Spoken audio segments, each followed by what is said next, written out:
습관 적금 3. 주의를 산만하게 만드는 모든 것들을 과감하게 꺼라. 미국의 유명한 흑인 앵커인 오프라 윈프리에 대해서 제가 17강 오프라 윈프리의 초긍정 마인드 따라하기에서 잠깐 나누었는데요. 윈프리가 어렸을 때 그녀의 엄마는 싱글맘이었기 때문에 일을 해야 했어요. 그래서 엄격한 할머니의 손에서 자랐다고 합니다. 윈프리는 어렸을 때부터 말하는 것을 너무 좋아해서 할머니랑 교회에 가면 손녀가 너무 떠드니까 할머니가 혼을 내기보다는 윈프리에게 성경을 큰 소리로 읽고 암송을 시켰다고 합니다. 그래서 윈프리는 성경 암송 대회에 나가서 우승도 했고 그 후부터 책을 읽는 습관을 들였고 독서광이 되었다고 합니다. 오프라는 아주 꼬마였을 때부터 말하는 것을 좋아했고 지금은 최고의 토크쇼 진행자로서 20년 넘게 그 자리를 지키고 있다. 비록 쉴 새 없이 말하는 것이 어린아이의 자연스러운 특징이기는 하지만 오프라의 할머니가 대부분의 당대 사람들처럼 아이들은 말하지 말고 얌전하게 자리에 앉아 있어야 한다고 믿고서 오프라더러 입을 다물라고 했다면 지금쯤 오프라는 어떻게 되었을까? 이미 알려진 바와 같이 오프라는 미혼모에게서 태어나 6살까지 할머니의 손에서 자랐다. 할머니는 오프라가 집안일을 돕지 않는다거나 조금이라도 잘못된 행동을 저지르면 가차없이 혼쭐을 내는 매우 엄격한 양육자였다. 하지만 중요한 건 할머니가 교육의 중요성을 굳게 믿고 있었고 오프라의 가능성을 키워주었다는 것이다. 할머니 덕분에 오프라는 다른 3살 배기들이 그저 색깔이나 구별하는 법을 배우고 있을 때 읽기와 쓰기, 덧셈과 뺄셈을 공부했고 성서까지 암기했다. 할머니는 오프라에게 조용히 제자리에 앉아 있으라고 잔소리를 하는 대신 교회에 나가 성서 구절을 암송하도록 주선했다. 조용하고 5곳 한 개 미덕이라는 가르침 대신 사람들 앞에 나가서 이야기하는 걸 자랑스럽게 여기는 분위기에서 자랐다는 건 오프라에게 매우 다행스러운 일이었을 것이다. 훗날 오프라는 자신이 대중 앞에서 말할 수 있도록 격려해 준 분은 바로 할머니라고 떠올리고 나 자신에 대한 긍정적인 생각과 느낌을 주셨다고 말했다. 성경에는 갈렙이라는 인물이 등장하는데요. 그는 40년 전에 하나님께서 주시겠다고 약속하신 이스라엘의 헤브론 땅을 차지하는 목표를 그의 나이가 85세가 될 때까지 포기하지 않았어요. 그리고 그때까지 건강관리와 전투 능력을 겸비하였고 그 당시 가장 험악한 산지였던 이스라엘의 헤브론 땅을 정복할 수 있었어요. 그 덕분에 그 후손들은 좋은 땅을 물려받아서 이스라엘에서 가장 큰 유다 지파가 되었답니다. 다시 반복해서 알려드립니다. 우리 모두에게는 엄청난 잠재력이 내 안에 잠자고 있어요. 우리가 누리고 있는 산업화, 디지털 시대의 단점을 지적하면 많은 노동자들이 단순하게 반복되는 일만 계속하게 되고 안정적인 직장에서 월급이 따박따박 나오면 그때부터 자기 개발을 멈춘다는 거예요. 그리고 두 번째는 핸드폰을 비롯한 이 디지털 장비들 때문에 우리는 집중을 할 수 없는 시대를 살아가고 있고 항상 우리를 산만하게 만든다는 겁니다. 여러분들이 성인이 되어서 자기 개발을 멈추는 이유는 학창시절에 공교육과 사교육의 시스템이 한몫을 하죠. 왜냐하면 공부를 즐겁게 배우는 것이 아니라 대학과 수능만을 목표로 공부를 하니까 아이들이 얼마나 지겹겠어요. 대학교가 인생의 목표입니까? 아니에요. 대학교는 우리 인생의 더 큰 비전을 위한 배움의 징검다리일 뿐이에요. 이렇게 치열하게 수능만을 위해서 지겹게 공부하니 졸업하면 공부하기 당연히 싫고 책에서 손을 놓아버리게 만드는 겁니다.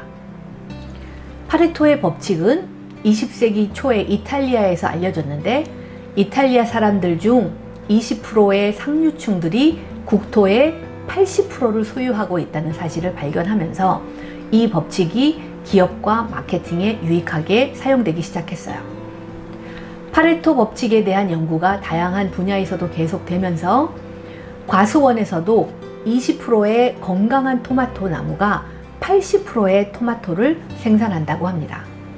이렇게 8대2의 비율이 많은 분야에서 적용되는 거예요.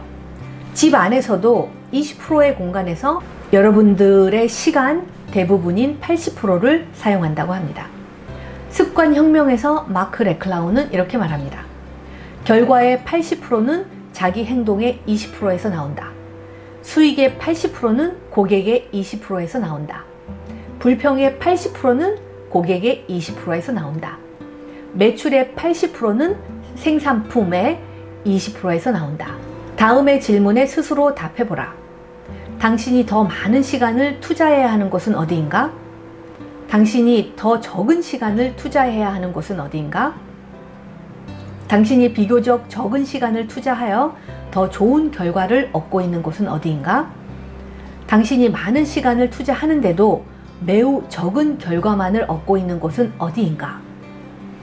즉, 이제부터는 더 많은 시간을 투자해야 하는 곳에 집중하고 나를 산만하게 만드는 방해 요인에서 벗어나야 합니다. 어른들이나 아이들이나 스마트폰 때문에 5분도 집중하지 못하고 매일 산만하게 살아가고 있어요. 방금 메일이 도착했다는 알람, 페이스북에 친구들의 댓글 진동, 카카오톡 알림, 수많은 광고 알림, 메신저 문자 등등 5분마다 울리는 이런 알림이 나를 점점 더 비효율적이게 만드는 요소들이에요. 어느 분야이건 일터에서 실력은 생산성으로 열매를 맺게 됩니다. 내가 하고자 하는 일이나 연구에 집중하고 몰입하면 짧은 시간에도 생산성이 엄청 향상됩니다. 그러나 여러분들의 생산성을 중단시키는 방해 요소가 두 가지 있는데 내부적 방해와 외부적 방해가 있습니다. 내 생각 속에서 떠드는 불평과 스트레스의 수다, 그리고 핸드폰이에요. 그래서 주의를 산만하게 만드는 모든 것들을 차단하는 것은 매우 중요한 습관입니다. 여러분들이 집중력을 잃어버리면 아무리 오래 앉아 있어도 아무것도 생각나지 않고 그만큼 시간을 잃어버리게 됩니다. 산만하다가도 다시 집중력을 다시 회복하려면 적어도 15분에서 25분 이상의 시간이 더 소요되기 때문이에요. 만약 매일 10분 정도씩 정신이 산만해지면 여러분들이 잃어버리는 시간은 나도 모르는 사이에 최소한 70분에서 길게는 4-5시간이나 됩니다. 산만해지는 주의를 통제하고 싶다면 걸으면서 좋은 말씀이나 좋은 시를 암송하는 습관을 만들면 좋습니다. 오프라 윈프리가 성경을 암송하면서 머리도 좋아지고 말도 조리 있게 잘하는 습관을 길렀다는 것을 잊지 마세요. 고린도전서 13장 4절부터 7절은 많은 사람들이 좋아하고 즐겨서 암송하는 구절입니다.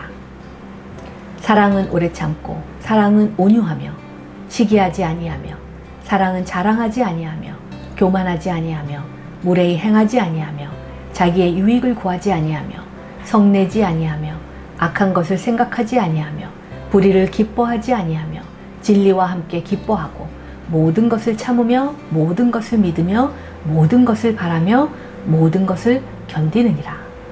Love is patient, love is kind. It does not envy, it does not boast. It is not proud, it is not rude. It is not self-seeking. It is not easily angered. It keeps no record of wrongs. Love does not delight in evil, but rejoices with the truth. It always protects, always trusts, always hopes, and always perseveres. 여러분들이 영어 성경을 암송하면 공짜로 영어 공부도 할 수 있고 고풍스러운 어휘력을 겸비하게 돼요.